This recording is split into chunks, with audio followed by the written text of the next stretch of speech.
সে একটা 3/4 প্যান্ট একটা T shirt পরে আসে, বুকে ওড়না ছিল না। আসার পরে সে আমাকে প্রপোজ করে। তো আমি বললাম যে ওয়েস্টার্ন কালচারটা আমার পক্ষে অ্যাকসেপ্ট করা পসিবল না। 2014 সালে আমার সাথে হচ্ছে আমার এক ছোট ভাই, ও আমাকে ফোন দিয়ে বলে যে ভাইয়া আমার নাম্বারে হচ্ছে আপনি কিছু লোড দিয়ে দেন। তখন আমি তার ফোনে 100 টাকা দিই, রিচার্জ পাঠাই। ওই রিচার্জটা হচ্ছে রং নাম্বারে চলে যায়। টাকাটা যখন ওইখানে চলে যায় তখন আধা ঘন্টা পর আমার ওই ছোটো ভাই ফোন দেয়, দিয়ে বলতেছে ভাইয়া টাকা পাঠাইতে বললাম, পাঠাইলেন না? পরে বলছে না ভাই, আমি তো তোমার টাকা আরও আধা ঘন্টা আগে দেওয়া হয়েছে। কয়েন না ভাইয়া, টাকা দেওয়া হয় নাই। পরে আমি ফ্লাক্সি লোডের দোকানে যাই, যাওয়ার পরে ওইটা চেক করি। চেক করার পরে তারা দেখে যে ওই নাম্বারটা আমি বলছি 36, সে 36-এর জায়গায় 96 দিয়ে দিছে ভুলে। পরবর্তীতে আমাকে বলো ওই নাম্বার যোগাযোগ করতে। ওই নাম্বার আমি যোগাযোগ করার পরে প্রথম তাকে ফোনটা দিয়ে রিসিভ করে কণ্ঠটা পাওয়ার পরে আমি বললাম যে আপু আপনার ফোনে 100 টাকা গেছে। আমাকে বলতেছে মেয়ে মানুষের নাম্বার পেলে ফোন দিতে ফোন রাখ বেদব। এরপরে ওইখানে বললাম যে ব্যবহার হচ্ছে মানুষের ভদ্রতার পরিচয়। তো আপনি আমাকে চেনেন না জানেন না, এইভাবে আমাকে কথা বলাটা আপনি ঠিক হয় নাই, আপনি ব্যবহারটা চেঞ্জ করেন। এই মেসেজটা করার 4 দিন পরে সে আমার ফোনে 120 টাকা আসলো এবং আমাকে কল দিল, দিয়ে আমাকে বললো যে ভাইয়া আই এম সরি। তখন আমার অ্যাকসেপ্ট করা পসিবল হয় না, আমার আম্মুর সাথে আমি রাগারাগি করছি। তাই বললাম যে ঠিক আছে, আপনাকে আমি টাকা দিচ্ছি 100 টাকা, আপনি 120 টাকা আমাকে কেন পাঠালেন?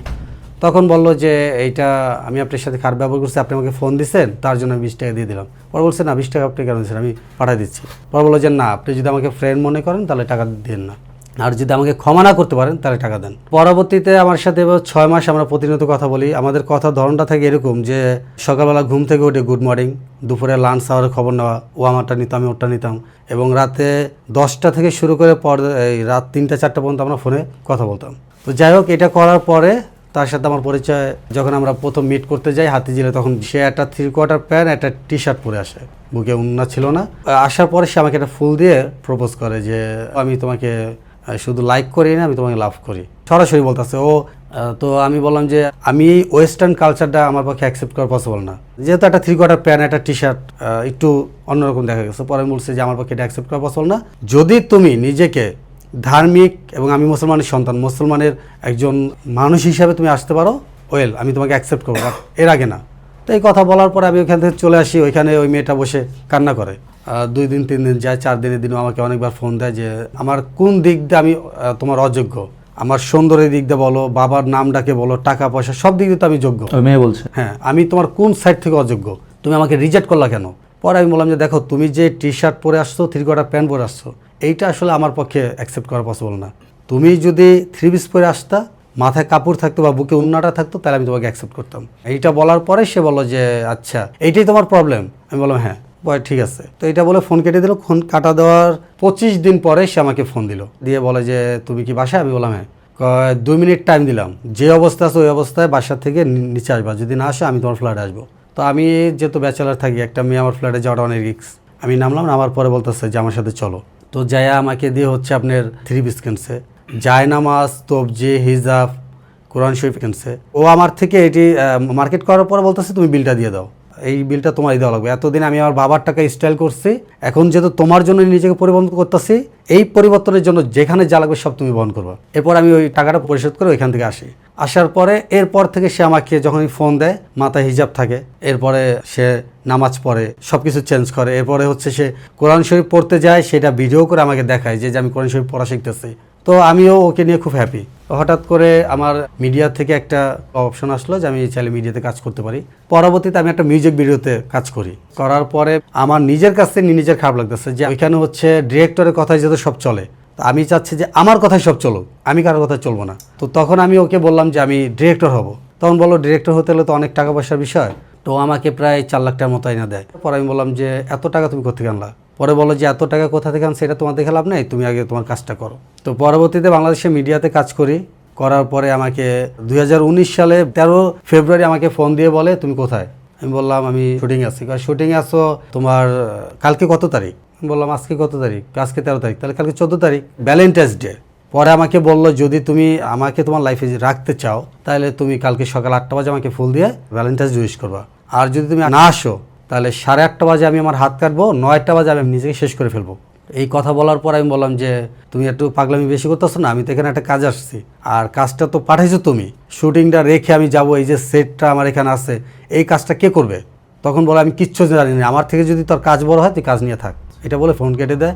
ফোন কাটার পরে পরবর্তীতে আমি ওই রাত্রে শুটিং 3টা বাজে অফ করে পরবর্তীতে আমি হচ্ছে 7:45টার দিকে সকালবেলা ওর বাসার সামনে যে ওর ফোন দিই। পরে বলতেছে যে হ্যাপি ভ্যালেন্টাইন্স ডে। তখন বললো যে দূরে থেকে বলার দরকার নেই। আমি বলছি আমি তোমার গেটের সামনে। পরে বলতেছে আমি বিশ্বাস করি না, আমি তুমি ব্যালকনিতে আসো দেখো। তো ব্যালকনিতে যখন আসছে ওই অবস্থায় 3/4 প্যান্ট আর টি-শার্ট পরা অবস্থায় আসছে। পরে ওর মা আবার বলতেছে ওরা ভিতরে নিয়ে আয়। পরবর্তীতে যখন ওর বাসায় গেলাম, যাওয়ার পরে আমাদের খাওয়া দাওয়া করাইলো। করানোর পরে আমি ওইখান থেকে ওরে নিয়ে বের হইলাম। সারাদিন ঘোরাফেরা করলাম। করার পরে ওর বাবা এই বিষয়টা জানতে পারে, ওরা অনেক মারধর করে এবং ওই মারধরের সময় হচ্ছে হাতের পাশে একটা বড়ি পায়, ওইটা তো ওর বাবার সামনে যায়। যেহেতু বাবা মার একমাত্র মেয়ে, একটু জেদি, ওই বটি দেয়, কোপ দিতে যায়। তখন ওর মা হচ্ছে পিছন থেকে ঘেরেটি ধরে চুলে মুঠি ধরে টান দেয় আর ওর বাবা ধাক্কা দেয়। ওই ধাক্কাটা যায় ওদের বাসায় ওই আইপিএস ঠিক করতেছে, ওই আইপিএসের উপরে যায় ওই বটি নিয়ে পড়ার পরে ওইখান থেকে শর্ট সার্কিটে ধাক্কা দেয়। দরজা যে চৌকার আছে, চৌকারের সাথে এই সাইডটা বাড়াড়ি লাগে। লাগার পরে এই সাইডে শিরা যে আসলো ওইটা কারিয়া এটা যায়, নাকদার কান্দা ব্লাড আসে। আমি কিন্তু ওরে দিয়ে এসে পড়ছি। তখন ওর যে কাজিন আসলো আমাকে ফোন দিছে, ভাইয়া তুমি কোথায়?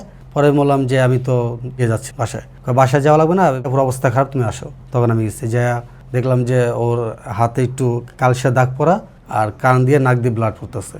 তখন আমি বললাম যে হসপিটালে নিয়ে চলেন সবাই মিলে। তো সবাই মিলে যখন হসপিটালে যাওয়ার পথে আর কি ও শ্বাস নিঃশ্বাসে ত্যাগ করে। ঢাকা মেডিকেল নেওয়ার পরে বলে যে মারা গেছে। এটা হচ্ছে 2019 সালে। পরে আমি আমার কাজে মনোযোগ দিয়েছি। 3 বছর পরে হচ্ছে আমি আমার গ্রামের বাড়ি যাই। তখন আমার এক ফ্রেন্ডের বিয়ে, তো আমাকে ওইখানে নিয়ে যাওয়া ওরা। তো যাওয়ার পরে আমার সাথে একটা মেয়ের সাথে পরিচয় হয়। পরে ওর নাম্বারটা লেনদেন হয়। তা আমি ওর সাথে কথা বলি, ও আমার সাথে কথা বলতে বলতে এক পর্যায়ে আমাদের 1 বছর পার। 2022 সাল থেকে 2023 সাল কথা চলতেছে। 24 সালে 5ই আগস্টে ওর মা হসপিটালে ভর্তি। তো ওর মাকে ওই রাত 12টার দিকে আমি যাই। তখন আমি ওই তৎনগত আমার কার্ড থেকে টাকা উঠাইয়া ওর মার যত ট্রিটমেন্ট আছে সব করি। তারা অনেক গরিব ছিল, তো তাদের এইভাবে সহযোগিতা করতে হতে তার মার পিছনে আমার প্রায় 55,000 টাকা খরচ যায়। তার মা সুস্থ হয়। এটা কতদিন আগের ঘটনা? এটা হচ্ছে 2024-এর। তারপরে তার পিছনে প্রত্যেক মাসে তার হাত খরচ, পড়াশোনা, এইভাবে প্রায় প্রত্যেক মাসে 15,000 20,000 দেওয়া হয় তাকে। সেই টাকা সে খরচ করে। ততদিনে কি আপনার সাথে তার সম্পর্ক তৈরি হয়ে গেছে? হ্যাঁ, মানে ও জানে আমি ওকে লাভ করি, আর ও আমাকে বলতেছে যে এটা যদি ফ্যামিলিগতভাবে হয় আমি অ্যাকসেপ্ট করবো। তো পরবর্তীতে যখন ট্রিটমেন্ট আমি করে ওর মা বলে যে ঠিক আছে আমি আমার মেয়েকে তোমার কাছে বিয়ে দেবো। আমার ফ্যামিলিকে প্রথমে আমার ফ্যামিলি অ্যাকসেপ্ট করে নাই, রাজি হয় না। আমি যাক আমার বাবার সাথে একটু রাগারাগি করে রাজি করাইছি, রাজি হয়েছে। আমার বাবা গেছে, যাওয়ার পরে বিয়ের কথাবার্তা সব ফাইনাল। ডিসেম্বরের 20 তারিখে আনুষ্ঠানিকভাবে আমরা উঠে নিয়ে আসবো। তখন হচ্ছে ওর গহনা কেনা বাবদ ওদেরকে কিছু টাকা দিই। ওকে স্বর্ণ কেনা বাবদ প্রায় আমার 5,70,000 টাকা দেওয়া হয়েছে। আমি মার্কেট করে দেই। এইভাবে নিতে নিতে আমার থেকে ওর মা প্রায় 6.5 লাখ টাকা নেয়। ওরে বিশ্বাস করছি বিদায় ও যখন যেটা বলছে আমি সেটা গ্রহণ করছি। আমি আসলে ওইরকমভাবে আমার মাথায় কখনো ছিল না যে আমার টাকাটা সে মেরে যাবে, কারণ আমি তাকে লাভ করি, সে আমাকে লাভ করে। ওই সূত্রে তার পাশে আমি দাঁড়াইছি। তো প্রমাণ আমি রাখার প্রয়োজন মনে করি নাই, যেহেতু ওকে আমি ভালোবাসি, আমাকে ভালোবাসি। এখানে প্রমাণের চাইতে বড় হচ্ছে ভালোবাসার সম্পর্কটা। তো পরবর্তীতে এই বিষয়টা আমার ফ্যামিলি কিছুটা জানতে পারে যে আমি আমার টাকা পয়সা ওইখানে খরচ করতেছি। বিয়ে 20 তারিখে হওয়ার কথা, তার মা আমাকে নভেম্বরের 25 তারিখে ডাকায়, বলে ডিসেম্বরের 20 তারিখে তোমাদের যে বিয়েটা হওয়ার কথা, এই মুহূর্তে আমি পারতাছি না, ওর বাবা মত নেই, তো বাবা তুমি আর কটা দিন সময় দাও। বললাম ঠিক আছে। ডিসেম্বরের 26 তারিখে আমাকে এসে বলে যে তোমাদের সাথে আত্মীয় করা সম্ভব না। কেন সম্ভব না? আমার মেয়ে যেভাবে আমার দিতে চাই ওইভাবে তোমার দেওয়া সম্ভব না। তার বাবা বলে যে আমি এমন একটা ছেলের কাছে দেবো যে পুরা 5 ওয়াক্ত নামাজ পড়বে, আল্লাহ আল্লাহ লোক। তো আমি বললাম যে আল্লাহ আল্লাহ লোক, মানুষ তো সবাই পরিবর্তন হয়। আমি এখন নামাজ পড়ি না, কিন্তু আমি ধরতে আমি নামাজ পড়বো, এরকম পৃথিবীর সবাই হয়। তো আপনি সুযোগ দেন। পরে বলতেছে না, আমি যার সাথে ওর বিয়ে ঠিক করছি সে আমাকে টাকা পয়সা দিয়ে হেল্প করে, আমার গাড়ি কিনা দেয়, এটা ওইটা দেয়। তাই আমি বললাম যে আপনার মেয়েও তো আমার থেকে টাকা পয়সা নেয়, ওর মা সেও আমার থেকে তো টাকা পয়সা নিচ্ছে, প্রায় 6.5 লাখ টাকার মতো আমার থেকে নিচ্ছে, 7 লাখ টাকার মতো নিচ্ছে। আমি তো হিসাব একবার করি নাই। আপনি যে গাড়িটা চালান, এই গাড়ি আরও 10 টাকা কিন্তু পারতো আমার থেকে যে টাকা নিচ্ছে, তাহলে আজকে আপনি এই কথা বলতেছেন কেন? তখন সে আমাকে মামলার হুমকি দেয়, এইটা করবে ওইটা করবে, এবং এলাকার লোকজনের কাছে বিভিন্ন ধরনের কথা বলছে আমি নেশাবানি করি। পরে ওইখানকার যারা আমার স্থানীয় চেনে তারা বলছে যদি ও কোনো নেশা তো থাকবে কথা, কোনো সিগারেট খেয়ে থাকে, এরকম প্রমাণ যদি কেউ দিতে পারেন তাহলে ওর বিচার আমরা যা পারে করবো। কারণ ওরা আমরা ছোটোবেলা থেকে চিনি, ও কোনো সিগারেট বা কোনো নেশা পানি এর ভিতরে কখনো যায় নাই। এরপরে তাদের সাথে আমাদের সম্পর্কটা বিচ্ছিন্ন হয়ে যায়। বিচ্ছিন্ন হয়ে যাওয়ার পরে আমার বাবা এই বিষয়টা অনেক কষ্ট পায়, এবং কষ্ট পাওয়ার পরে আমার বাবা হয়তো এইটার কারণে নাকি আল্লাহ জানে আমার বাবা পরে স্ট্রোক করে মারা যায়। বর্তমানে আমার এই পরিস্থিতি। আর বিয়ে শাদী করেননি?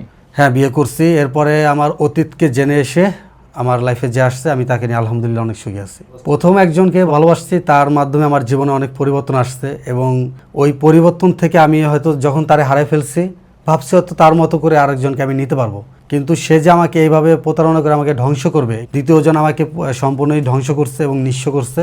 আর লাস্টে আমি যাকে পাইছি তাকে নিয়ে আমি সন্তুষ্ট এবং তাকে নিয়ে বর্তমানে অনেক সুখী আছি। কবে বিয়ে করছেন? 2025 সালের 14 ফেব্রুয়ারি। সন্তান?